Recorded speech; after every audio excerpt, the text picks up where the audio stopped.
anywhere else but North Yorkshire, it would certainly be a favourite. Okay, folks, we'll get on with the next slot. Wins, which is getting handleable.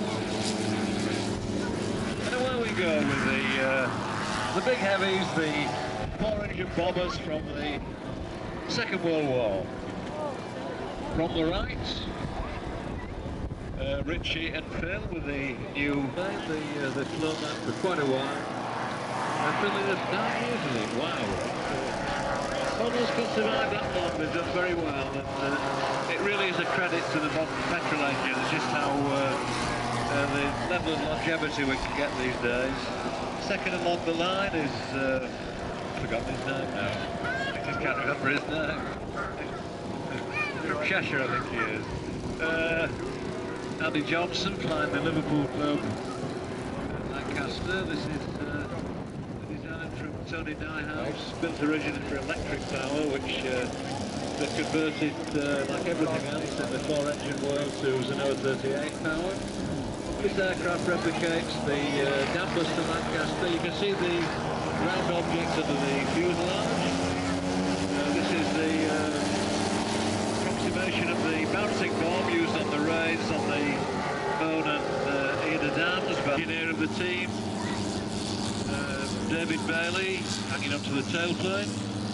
Dave is in charge of an army of aeroplanes, everything from Blériot monoplanes to modern jets, 4 engines, 2 engines, 1 engine, pistons, jets, you name it. But the level of reliability in the team is 100%. It's a credit to Dave, the way he looks after these aircraft. Okay, we'll talk first about the Flying Fortresses. These are, I said earlier, full-size aircraft, full-size aircraft, way ahead of the distance, but not going to affect it in any way. The origins of the B17 that we fly on the anime circuit go back to the movie. Can you remember the Memphis Belle? The bells for these aircraft were acquired by another name of Richard Roll some time ago, probably 10 years ago. And every one of the B-17s that you see flying were created from the use to lose an engine from the pilot. To lose an engine from a 4-engine aeroplane is much better. Obviously they can be corrected with rudder, but the spot is the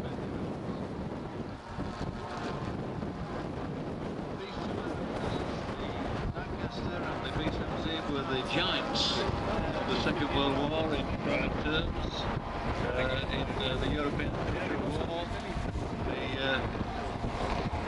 the bombers, watch the Lancaster, we're going to drop them. That's the bouncing bomb, was developed by the genius, Lance Wallace, used in 1943 by the famous Danbury, the RAF, from the beginning of 1941, concentrated exclusively on night bombing.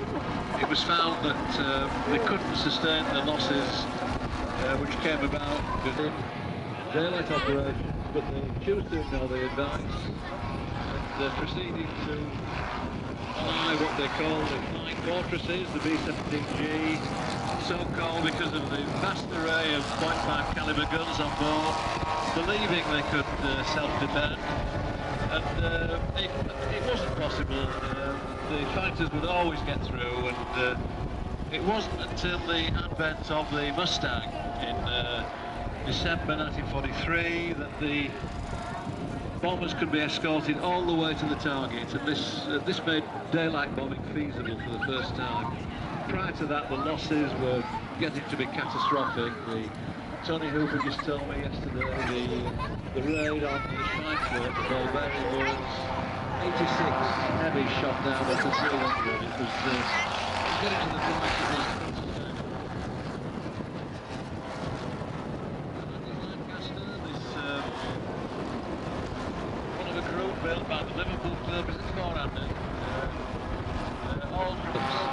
The Liverpool club have a habit of taking on these projects and doing them en masse, and very nicely made they are too. The standard format, the B17, the 038, although the bomb didn't go right through the 20 feet of concrete, it was halfway through, brought all the feeling on the U-boat inside, and beautiful landing there from Andy. Round of applause, folks, for the 2 B17. Andy, nice little thing.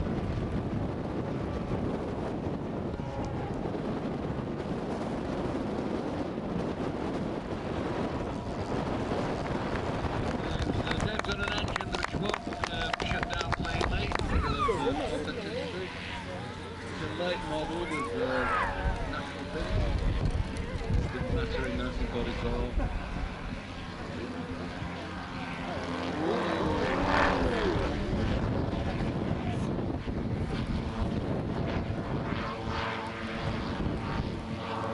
Andy's giving a bit of help.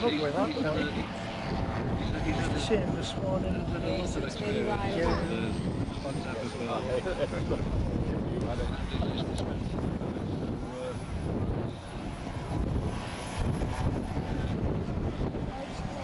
keep your eye on